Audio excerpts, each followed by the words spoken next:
Hi there, I'm Nicole. I'm the General Manager of the Navakin Friendship Center. I'm here with Oline, and we are going to be doing some mindfulness yoga.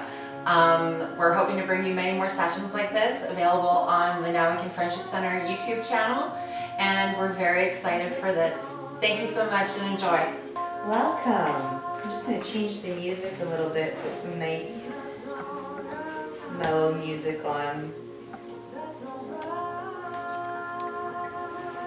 So just finding a place to sit down as we begin, finding something really comfortable. If you need a drink of water, if you need to get up and use the restroom, that's totally fine. This is your body, your practice.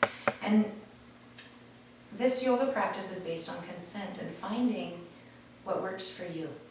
So if there's something that I'm offering that might not feel nourishing, but your body wants to move in a different manner, listen to that.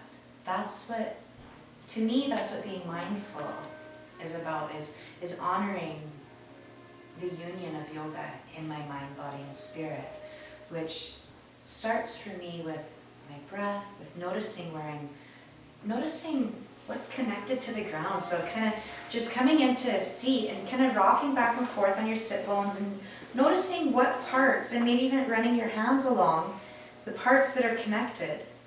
Just noticing the body, bringing the shoulders up to the ears and tall spine. So gentle, sliding the throat back so that the spine is long. And maybe as we're getting into it, you can close your eyes, open your hands to the ceiling if you like, or you can, if you feel that that's a little bit not grounding, you can place the palms and feel the warmth of the palms on your knees. Bringing the shoulders to the ears and then rounding them down. Just a couple breaths here to center and to arrive into the practice.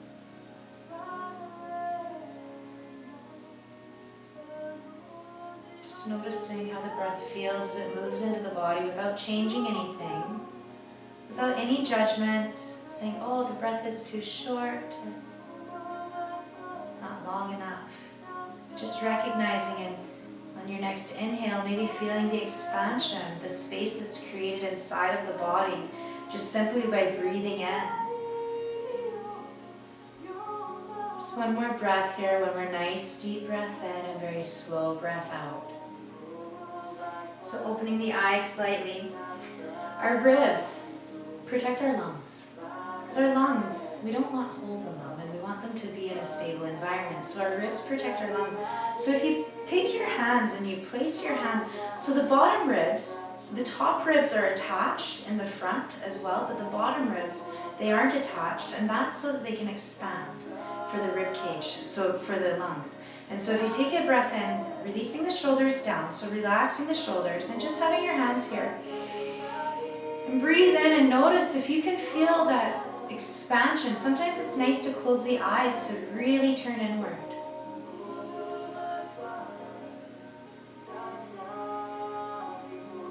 Reaching up through the crown, so maybe the chin is gently pointing down towards the feet, towards the ground. And then releasing that. And then we take our arms and we take our pointer fingers and we point to our nose. So if ever there's a point where we can't get a breath in, I've been in that position before where everything just feels closed up and I can't get a breath to come in. You don't have to actually consciously breathe. You can just do a motion with your arms. And so if you, just keeping your mouth open and your nose way open, just do the motion without trying to bring the breath in, and notice if there's any air.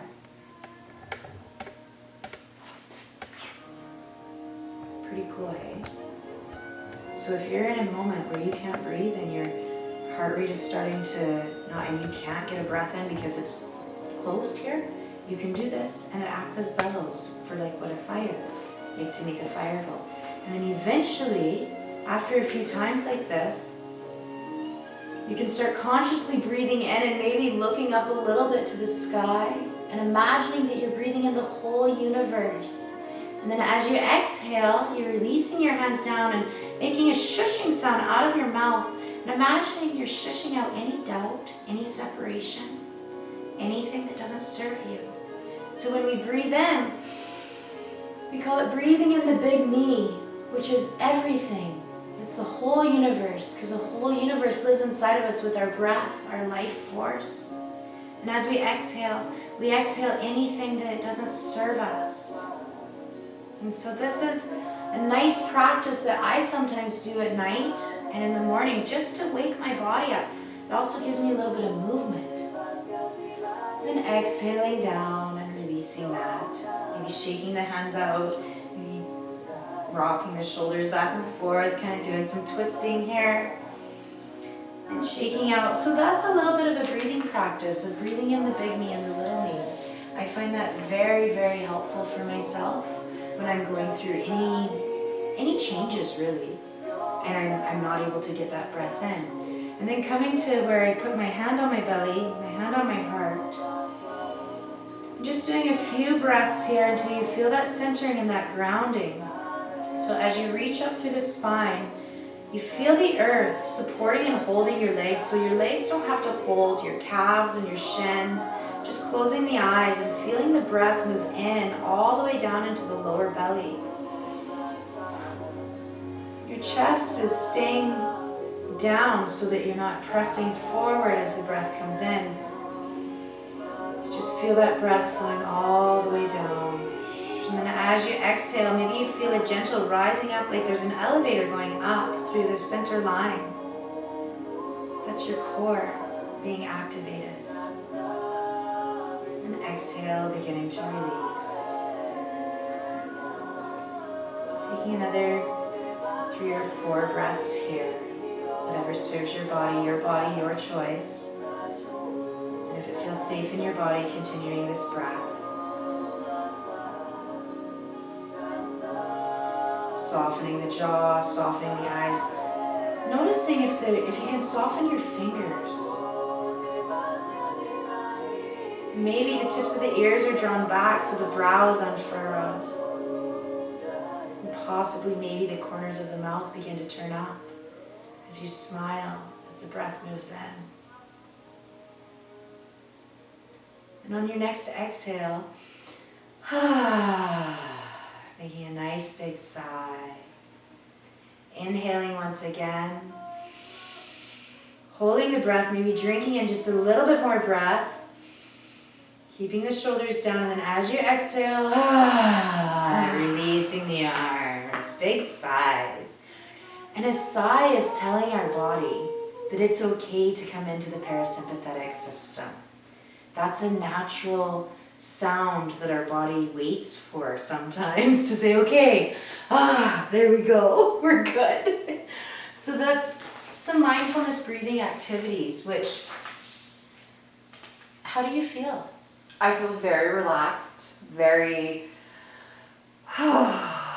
just grounded and calm and peaceful right now. And that was just a few minutes. Mm-hmm. So how simple. And I love simplicity.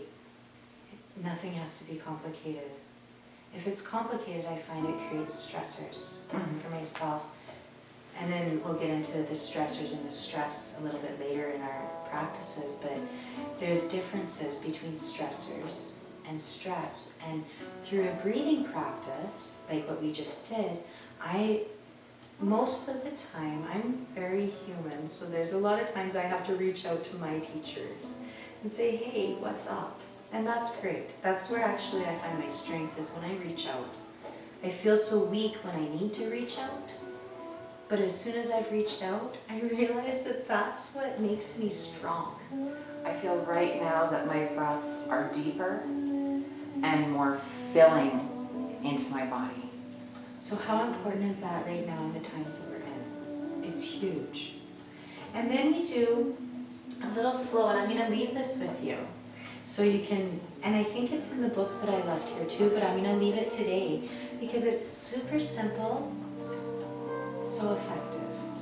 And so we did the mindful breathing so that we ground ourselves and we center. And then we'll come to all fours and just a couple of cat-cows. I'm going to take my scarf off so I don't choke. Sometimes I can be dangerous. So the cat-cow, we start with neutral spine and we press in. So if you have any wrist issues, you can come down to your forearms. Or some people like to press into their fists. If you're going to press into your fists, pressing into the first and the second knuckle so that there's not too much load on the others, because the others are weaker. And so if you want to do that, but I myself, I like to do it this way. I don't have carpal tunnel, so it's not too much. But I just press into here to keep my wrists safe. And then neutral spine, so long spine, so your throat is back so that you have a nice long line. And you can have your knees a little bit wider or closer together. And as every posture is everything that I teach, it's what's safe in your body. So as you exhale, you're curling and you're starting in the pelvis and you're pressing into the palms and you're pressing into the shins. You're curling up, letting all the air out of the body. And then as you inhale, you very slowly lengthen out the spine. Breathe all the way down into your lower belly, pressing into the hands. And this is called cow. Deep breath in so you feel that pulling, that stretching sensation all the way down your diaphragm. And then as you exhale, it's like you're going around a big beach ball of energy. Very slow. Just rolling the spine, waking the spine up. And as you find your movement with your breath, you can choose to go fast or slow. Listening to your body, finding your sovereignty, so your individual needs are being met in this practice, because this practice is about connection. Connection to you. Connection to what's already happening without judgment.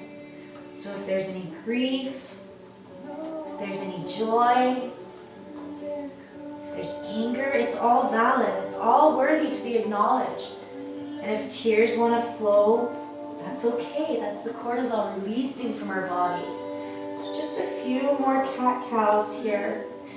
Maybe you want to rock from one side to the other. Just finding your movement. Maybe you want to do some circles. And just noticing how this feels in your body. Then as you're ready, maybe taking the knees a little bit wider and walking the hands back. So you're pressing in so that you're releasing your hips down towards your heels.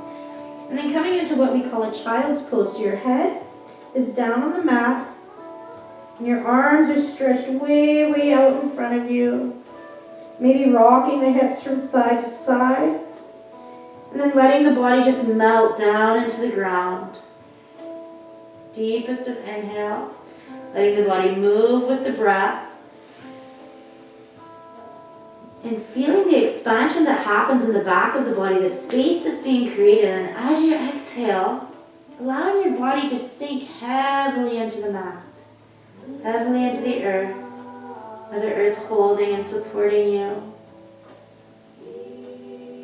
There's no effort here. Can you soften your jaw, your eyes?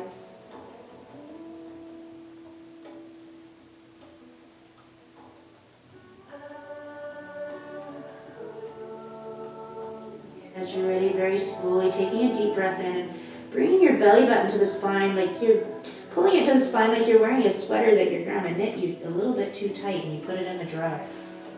And you're going all the way up, very slowly, making your way back up to all fours. A couple cat-cows here. We're going to tuck our toes. We're going to press back, so we're going to lift our tailbone all the way up to the sky. More important than getting the legs straight, it's getting the spine straight. So keeping the knees dramatically bent at first, and then beginning to walk the heels. Kind of like you're taking your dog for a walk. Deep breath in, letting the head just hang if that feels safe in your body. And then as you're ready, beginning to walk the feet towards the hands. Coming up to a half back, so a tabletop. And then slowly coming back down. And bending the knees and coming all the way up. Deep breath in as you rise up. Maybe a nice little back bend, nice little stretch, but staying safe in your body. And then slowly releasing the hands down. We're going to come to a warrior. Find our battle. Find our warriors. So taking the left foot and placing it just wherever it feels safe and secure and comfortable in your body. So I like to, myself, just because of the way that my hips are shaped, I have a little bit wider stance. So if you need a wider stance, that's okay. And then turning the back foot to a 45 degree. Now we're going to be really mindful of our knee and the front knee in this, because we don't want any weight bearing on the knee. So when I go to my warrior, I'll take my knee and I'll put it towards the pinky toe side of the foot. And then I spin my inner thigh, so I'm activating my buttock so that I spin my inner thigh up towards the center. And same on this side, so I'm essentially, somebody could probably stand on the back of my leg and it not move because I'm engaged in my leg. I'm really feeling the earth give me that strength. But then my upper body is fluid. So my legs, and the first couple times I come in, I'll rock into it just to feel how safe it is in the body and where my safety point is. So sometimes I want a longer lunge. So today I want a little bit of a longer lunge, a longer warrior. So taking my warrior here and then spinning towards the front, deep breath in, and then I turn my head to the side and just kind of reach forward, pull back, keeping my legs solid to the ground, and it's just the torso reaching, because then I'm feeling it all through there. Isn't that great? And then tucking that, keeping the pelvis so that it's going down towards the tailbones, going down towards the floor, and your shoulders are back and down. Deep breath in, bringing the hands all the way up. And then releasing the back hand down the back leg, and for exalted warrior. So feel that nice long line. So we find some fluidity, and then we find some stillness. Now if this is too much on the neck, looking down to the floor, staying engaged, keeping the buttocks nice and engaged. Deep breath in, bring that arm all the way up. Straightening that front leg and heel toeing it. Oh no, we're gonna actually go down to our knee. Sorry, I missed one spot because I added another one. So going down to the knee. Now if it's too much on the knee, yoga mats are great because they're cushiony and you can roll them. And so finding your lunge, you might want to toe your foot a little bit further, and you can feel that possibly through here. So if you tighten the glute on the left side, if your right leg is back, deep breath in, and then very slowly lengthening the spine, and that's how we go around. It's like we're going around a ball of energy. As soon as you feel that your breath is shortening, maybe come back just slightly. Deep breath in, slow, gentle exhale. We're going to stretch that front leg, bring our hands down to the ground, and come to a nice, gentle calf stretch here. Placing the toes forward, so stretching the front of the leg. And then bringing the hands back to center, coming back to all fours, and finding your child's pose once again.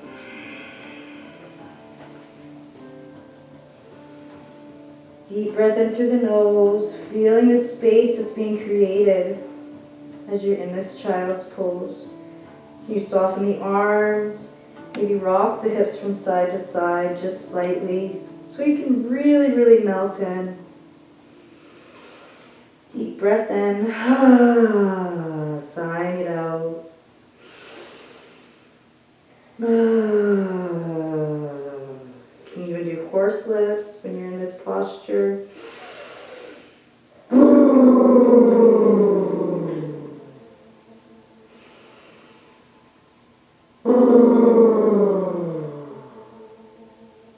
Very slowly as you're ready, coming back up.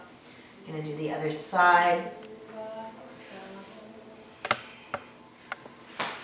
So coming all the way up. So as we come up, well, deep breath in, release down, forward bend. Maybe keeping a micro bend in the knees to keep the knees safe. Maybe hanging, rocking from side to side. Bending the knees. Releasing the fingertips to the earth and sweeping the hands all the way up.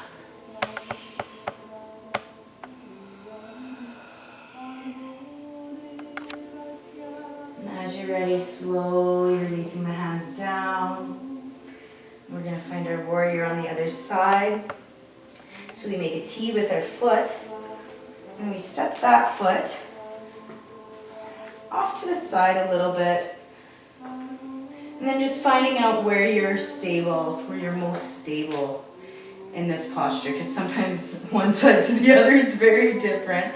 And honoring that and recognizing that, because eventually, through a practice where we're doing both sides, maybe it'll come together slowly. So finding that warrior in your stance, rocking into it till you feel the sensation, keeping the pelvis down, spinning the inner thighs towards each other. So by activating the glutes, then as you're ready, sweeping the arms up, maybe looking to the back to see where your arm is pointing, and you're pointing with your pointer finger or your middle finger like you're trying to go through a wall. And your knee is going towards the pinky side of the foot.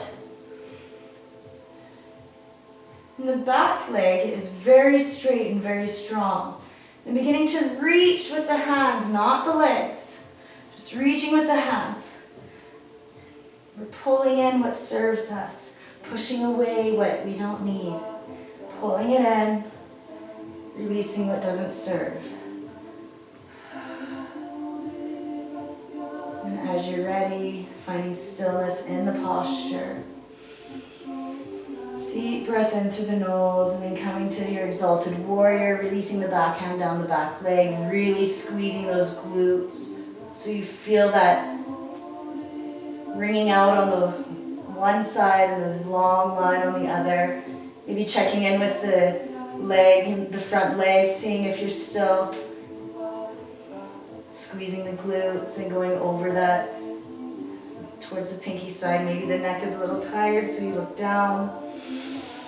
Deep breath in, breathing into that place that's speaking to you in a louder voice. Inhale, coming all the way up, straightening that front leg, and then spinning and coming all the way down, and coming to your kneeling warrior, so you can find your back bend. So as you come down to the knees, taking a deep breath in, and as you exhale, beginning to reach the arms up, breathing in once you get to the top, finding your balance. Maybe you want to tuck your toes in the back, but really, really reaching those arms back, finding your back bend. And your back bend will look very different than my back bend or your friends. Breathing all the way down into the belly. One more deep breath in. And as you're ready, very slowly, beginning to come down and pointing those toes towards the shin. We call it dorsiflexing. And we're keeping our shoulders back and down, so we're leading with the chest. Our belly button is knit to the spine.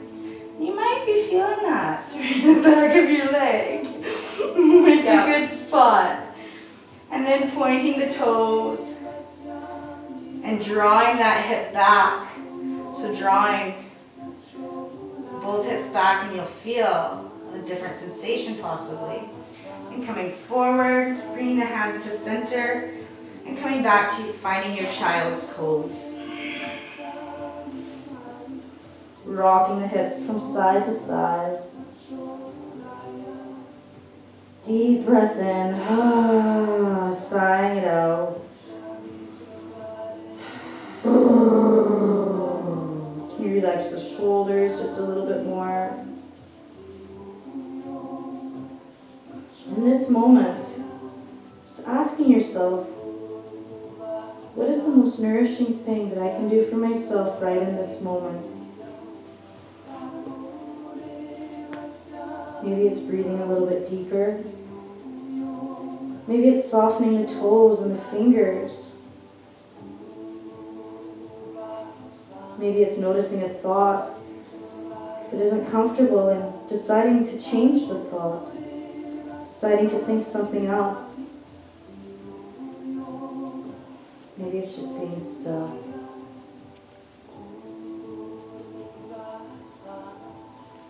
As you're ready, very slowly, very gently, making your way to all fours again, and eventually transitioning to the back.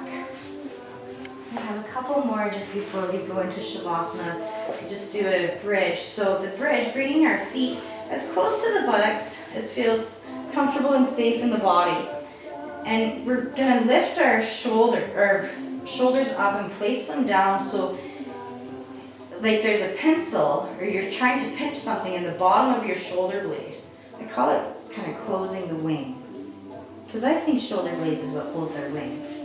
And so if we put our wings away in this posture, and if it serves you, you can clasp your hands underneath behind your back, or you can have your forearms, you can have your arms up like this. I find for myself, it's safer in my body when I have my hands like this. And then I peel my spine off of the ground, I'm very, very pressed in with my upper body, my upper rib cage is pressed into the earth. And I'm peeling my pelvis up using my stomach muscles and my glute muscles, my buttocks, to come up. And then exhale, lowering down. And just finding this nice motion with your breath, your body, your choice. The other option, if this is too much for you, is you can just kind of do a half crunch where you're curling your pelvis in. And that's the beginning of the movement. But really pressing that rib cage in, pressing the backs of the arms in, peeling the spine away, and then as you go down, it's like you're placing it down very, very carefully. Deep breath in at the bottom. As you exhale, begin to peel that spine up. And then your next one, holding it there for just a moment, really pushing into the feet, the soles of the feet, activating the glutes, using the glutes to hold you up, to protect the spine. Soft jaw, soft shoulders, and releasing that down. One last time, deep breath in. As you exhale, beginning to curl the pelvis and unpeel that spine off of the mat, one vertebrae at a time. Very mindfully, very slow. Being kind to your body. Allowing consent and permission for each movement, each breath. And as you're ready, beginning to release the legs down. Maybe shaking the legs out. And then drawing the right or the left knee to chest. The right leg is straight out. And if it feels safe, letting your arms flow out to a T. And then rocking back and forth, straightening the left leg, bending the right knee. And just going back and forth, finding your flow. And feel safe in your body, keeping your head straight. Just finding this movement.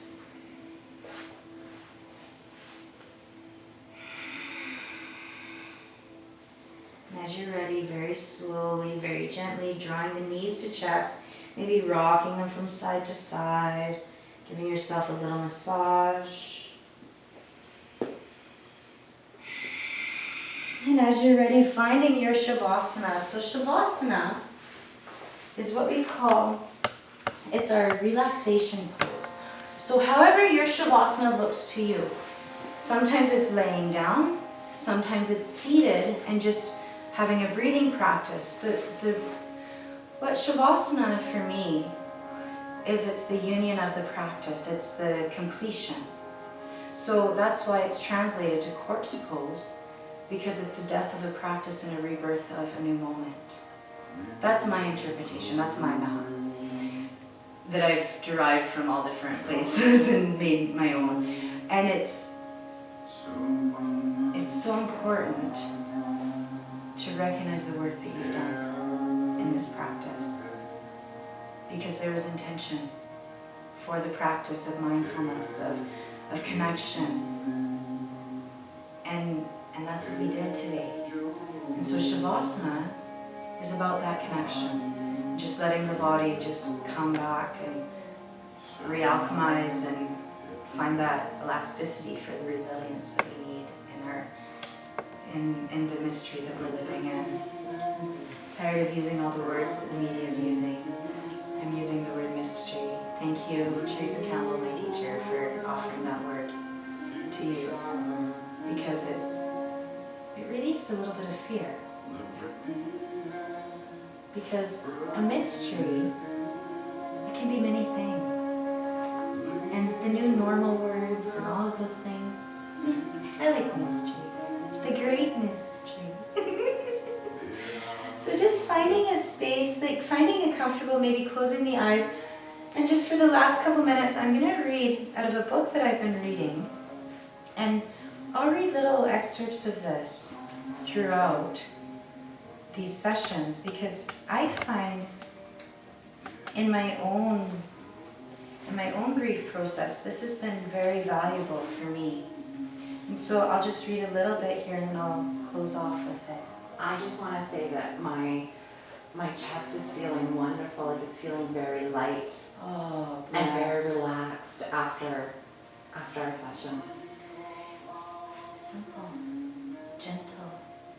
And the warriors aren't easy because you're activating and you're doing stuff, but it tells your body and it tells your nervous system that you can do hard things and that you can get through. And this creates community online, together. It's a connection. And just so everybody does know, this is my first yoga session, and I've never done it before, and I was doing everything Oline was doing, and maybe not as perfect as she was, but I was not perfect. just off camera. But I was doing it along with you, and I feel just relaxed and enlightened. It's our spine is a highway of information traveling to the brain. And if our spine is not moving in a fluidity, like with fluidity, what else is getting trapped in there? And so if we can get our body to move, if we can get our meridian lines, our circulation, and all of that to start moving a little bit better without so much stickiness, we'll think clearer. I will. I do, because I went through a few days where I didn't do a yoga practice. I was really foggy. I don't know how else to put it, but I was starting to go, oh. So and in these times, we are all grieving. All of us are grieving. We're grieving time we're not able to spend. We're grieving conversations we can't have. We're grieving losses of our humans. And it is not easy. And the anticipatory grief that we're all experiencing right now, it's not just a what if. It's an actual reality. It's just when, right now. And what is it that is going to be that we're grieving? Because we don't know what we're going to be grieving. But there's going to be more grief as time moves on. And so in Western society, we do not honor grief as a societal whole. We're taught and we're programmed to be okay. And to show the okay face, because that's strength. I don't believe that. I believe validation, acknowledging, talking about it, opening up. I don't necessarily believe in talking about the traumas and going deep in and saying the details, but I believe in acknowledging that, hey, I feel really crappy today. I don't need to know your why. That's yours. You have your why. But acknowledging that why, acknowledging it's all valid. It's all valid. The guilt, of maybe we didn't get this done, but we had this many hours in a day, but we just didn't. But for some reason we don't know why. Well, we're in a mystery. So sometimes we need to rest. Sometimes we need to come undone. Yeah, that's true. Oh, if there's anything I've learned through this is coming undone. So strong. There's so much strength in it. It sounds so strange, but it's so real for me. And I grieve for so many things right now. Some of it's not my grief that I'm grieving, it's the collective grief. Mm-hmm. No matter if we want to acknowledge or say that we feel that or not, it's there. It's there. And everybody that we know has been affected. So this book, my teacher, she takes quotes out of it a lot, and finally I got this book because it just resonated so deeply with me, the different ways to look at grief.